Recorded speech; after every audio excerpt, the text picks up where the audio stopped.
Today we're gonna talk about anime genres, more specifically the 10 most popular anime genres out there. To figure out what were the most popular genres out there, I went to myanimelist.net, came up with a list of the top 10 most popular genres in the world. Now this isn't very scientifically accurate. I didn't go through all the anime properties. This is kind of an overlook, just crunch the numbers a little bit. Nothing special, do not quote me out of context here, but this is probably what the actual numbers are. Now, to say that my numbers aren't correct, they are definitely right, just the method wasn't the most scientific of all. But here they are, the top 10 most popular anime genres. And number 10, mystery. So mystery are anime where obviously there's some mystery that surrounds the main plot. The characters have secrets that may or may not be revealed and lead to a solution to a greater mystery. Great example of this genre is Death Note. It's a police mystery, which, you know, police is a whole other genre, but anime can have multiple genres, that's totally fine. It's about figuring out who the killer is, even though the audience always knows that's the quest for L. And for Akira, the goal is to debunk L or to overcome him or to learn his name so he can kill him. There are a lot of mysteries that surround that main plot. Another anime I watched recently was Death Parade. Death Parade was kind of a hotel, a lobby where you could play a game and then you figure out that, oh, this is actually where people go when they die and this is actually purgatory. They're deciding what to do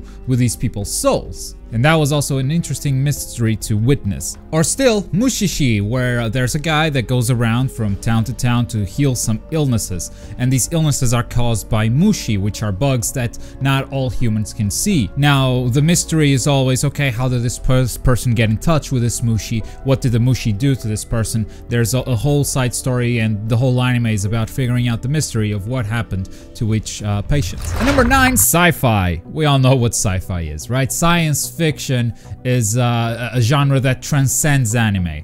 It's about advanced technology most of all, or a world with tools that we can imagine we'll have in the future, but most of these tools or technology aren't available yet, not at this time. And that's why this world science is fiction. That's where the name comes from, in case you were curious. This genre is often associated with space because in the future we all see ourselves going to space, so we have anime like Cowboy Bebop. It's an anime with a whole lot of technology and cyberpunkish themes, so a lot of it doesn't exist today. That's kind of an imagining of what will happen in the future. It can also be a bit more grounded. Before we go to space, there will be a lot of technological advancements. There's a very good anime that I can't recommend enough. It's Steins Gate. It's about the invention of a time machine, and that makes it a sci-fi plot. Or we have another anime that's a bit closer to home, which is Psychopaths, where the police has this technology where they can see how likely a person is to commit a crime. Sort of stopping crime before it happens, Minority Report type stuff. So yeah, number 9, the sci-fi genre. Popular in movies, popular in anime as well. And number 8, psychological. Psychological is a genre about deception, about characters preying on each other's minds,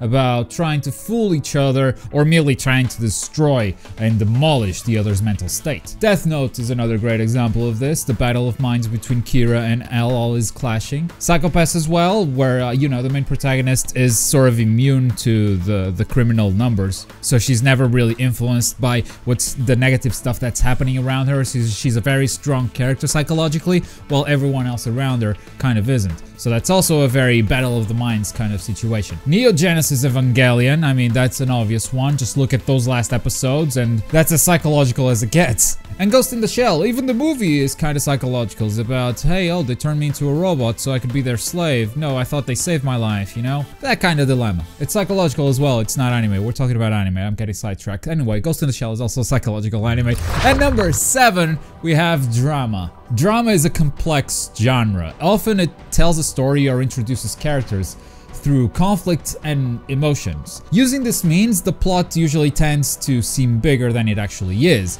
because the viewer becomes emotionally attached to something that can usually be described within a couple of sentences. But the emotional element that is added to it makes it almost undescribable. I don't think there are a lot of very popular drama exclusive anime, so I'm gonna use Attack on Titan as an example. Now, it's not primarily a drama, but you know, there are a lot of dramatic and emotional moments to that plot. Think about how Eren feels about the Titans, about the fact that he just wants to murder every single Titan he comes across. That's a very emotional thing. Now, if you ask me, why does Eren want to kill all the Titans? You know, the Titans killed his mother and destroyed his village. I mean, that's it, right? It's one sentence. but the emotion behind it, how the anime conveys all of this, makes it so much bigger than what it actually is. And that's why drama is so strong. It really draws from an emotional point. It awakens something within us, and we become emotionally attached to everything we see on screen. Angel Beats is a very good example. If you haven't watched that, that's a very good drama to watch. Or something a bit more digestible, Tokyo Magnitude 8.0. This is an anime that is actually very grounded in reality. It tells a story of what would happen if an 8.0 magnitude earthquake hit Tokyo. It's an anime that went through a lot of research to be as realistic as possible, and it's fascinating. And number 6, adventure. Adventure is all about exploration. It's about discovering new environments or situations. It's about people going on a long journey to a place far away to find something amazing. It sounds like I'm talking about One Piece, because yes, this is an adventure anime. Luffy and crew go from island to island on adventures to ultimately discover the One Piece, so Luffy can become the Pirate King.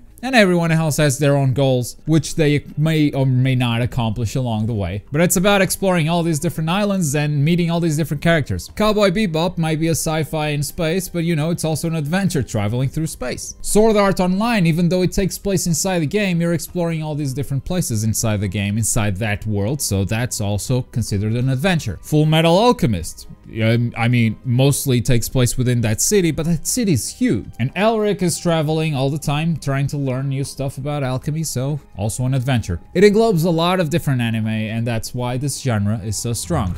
And number 5, superpower. This is another genre that is pretty easy to understand. Any anime with a main character or characters that have superpowers. That is, powers beyond the normal human being. Sometimes they may look like magic, but that's not the case. Magic is considered a different genre. This is when those powers are considered something else. For instance, Goku from Dragon Ball. His inner energy that comes from within him, that's what he uses to blast ki waves. The Kamehameha, for instance, is considered a ki attack, not really magic. It's like the inner energy, it's not this fantastical thing. If the main characters can fly or use superhuman strength, then that's considered a superpower anime. We've talked about Dragon Ball. Another good example is My Hero Academia. Every character in that anime has superpowers that they're born with, sort of a natural talent, sort of like the mutant gene from X-Men. One Punch Man, obviously another great superpower anime. And even Naruto. Every one of those characters has abilities beyond what the normal human has. It's not magic because it's the energy that comes from within them, even to cast jutsu. As ridiculous as it sounds, yes, that is chakra. Chakra is ki, they're sort of the same thing. So it comes from within the character, comes out, it's a superpower anime. And number 4, fantasy. The fantasy genre englobes pretty much anime that's set in a mythical world that is different from our Earth. This world can have magic. This world can have mythical creatures or even aliens who like to practice martial arts. Sometimes these stories can be based on real world legends or myths, which is the case with the 7 Deadly Sins. Full Metal Alchemist, which we already talked about today, that's also a fantasy world because alchemy doesn't actually exist in our world, but it exists in that fantastical world. And alchemy could actually be considered magic, I think. I don't know anymore. It's definitely considered magic in Fairy Tail because they call it magic in the anime, so that's definitely magic.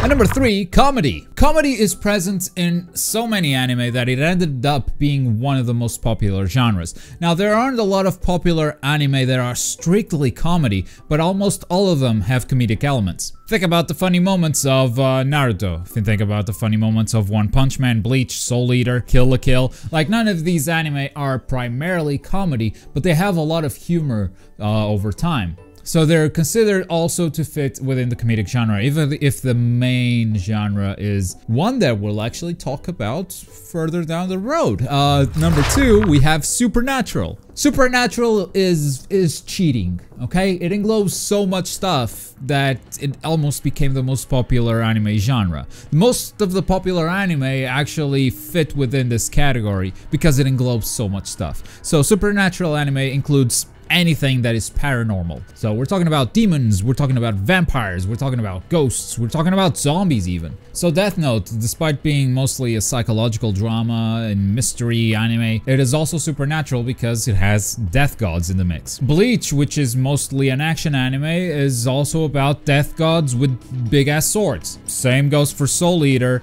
High School of the Dead is supernatural because of the zombies. Tokyo Ghoul because, well, there's ghouls. Bakemonogatari, one of my personal favorites, has vampires. Even Miyazaki's films have a bunch of ghosts. So yeah, it's very normal for anime to include paranormal elements, and that's why the supernatural genre is one of the most popular. But the number one is action. Action is the most popular genre by far. Like, number two doesn't even come close. In a previous video, we talked about 5 different anime types, and shonen was the most popular anime type. In that video, I said that one of the typical things about the shonen anime is how action-oriented they are. So it should be no surprise that action is actually the most popular genre. Anything that has a lot of fighting scenes, like a lot of anime we talked about over this video. Naruto has a lot of fighting scenes, Attack on Titan has a lot of fighting scenes, One Punch Man, Bleach, Dragon Ball, it's almost all action all the time. And all these anime are super famous, so clearly action is the most popular genre. And now I throw the conversation over to you guys. What is your favorite genre? Is it action like most people, or does your favorite anime actually lie somewhere else? Like the video if you enjoyed it, subscribe if you're new here, and if you want to watch the 5 anime types video that I talked about over and over the course of this video, you can watch it right here. If you're in the mood for something else, click right here. But as always, my name's Globku. Thank you very much for watching. I'll see you guys next time. Bye!